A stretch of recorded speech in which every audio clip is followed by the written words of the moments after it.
Hello, E2! E2, can you hear us? E2, we are coming to you live from E3 2014-13. Can you hear us? We are in a distant future. We're communicating with you through Bing Chrono Communications technology.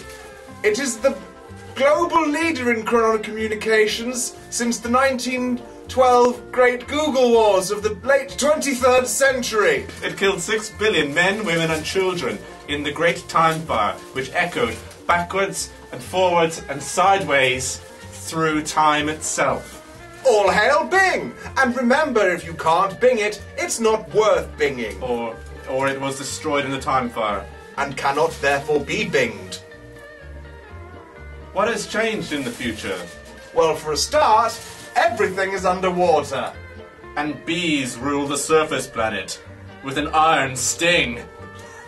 It goes right in you if you cross them, let me tell you. But let's not speak any more of these bees. And let's get on with the games. What games have you seen on the floor?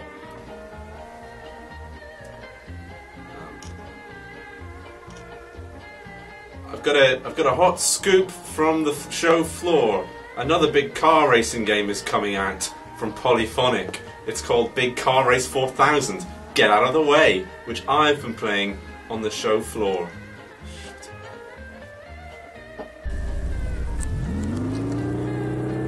Big Car Race 4000 Get Out of the Way is the high-octane next-generation racing game from Polyphonic Digital, creators of the pre-war car racing game series Grand Theft Auto.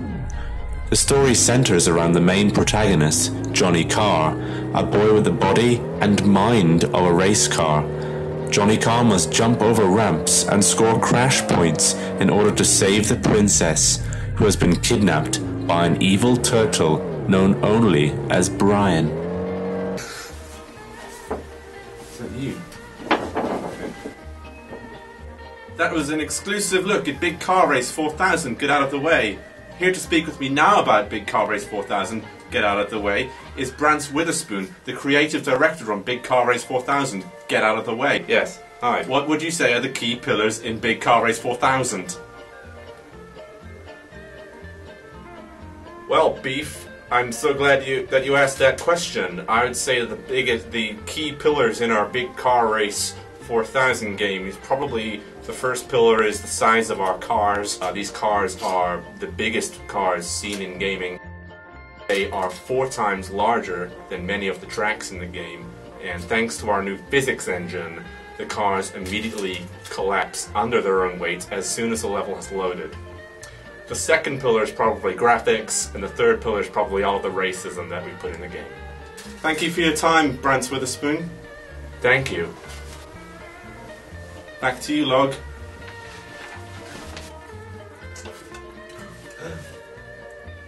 A long-awaited sequel to the fantastic Gluteal Labyrinth has been announced. Just when you thought you couldn't stomach wandering down another pitch-black corridor of flatulent anuses, Gluteal Labyrinth 2 barges in and blows off the cobwebs with an emphatic paw.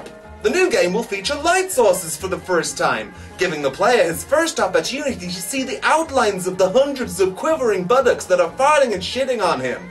And motion control will let you make realistic gestures in an interactive fashion. Hold on, E2. I've just gotten word of some fresh news just coming out of E3 2413. Pipe it at me! There is a new licensing system that has just been unveiled that comes the closest yet to freeing gamers of their cumbersome possessions and entering a state of enlightened zero-ownership nirvana. Buying a game under the new Perpetual Darkness scheme, you agree to a series of whimsical, capricious, and utterly unknowable rules that stand like a domino rally of Kubrickian monoliths between you and the item you've just purchased. That sounds awfully satirical, Log. I'm afraid it's very tied to recent events, Steve. Gosh. In your world, I'd worry if that's relevant to you in your world. It's a dark path. Oh.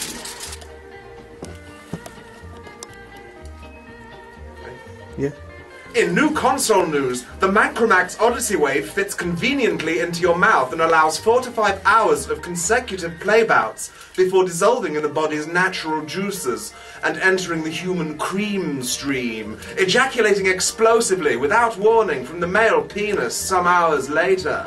Female gamers, for their own safety, will be asked to wear a prosthetic penis and big pair of balls that you just want to kiss.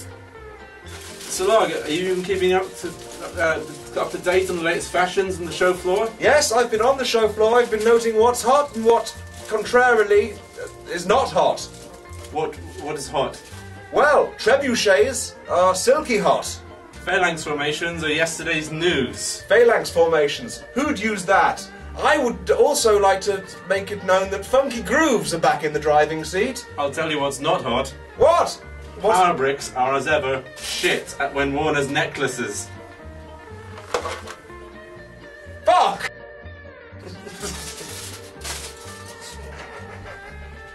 We are cunts. We are not good. But at least... Yeah, that's pretty much it. I think the time loop is closing now, so yeah, transmission's weakening. Enjoy the rest of E2. Cheers. Next time, let's write something.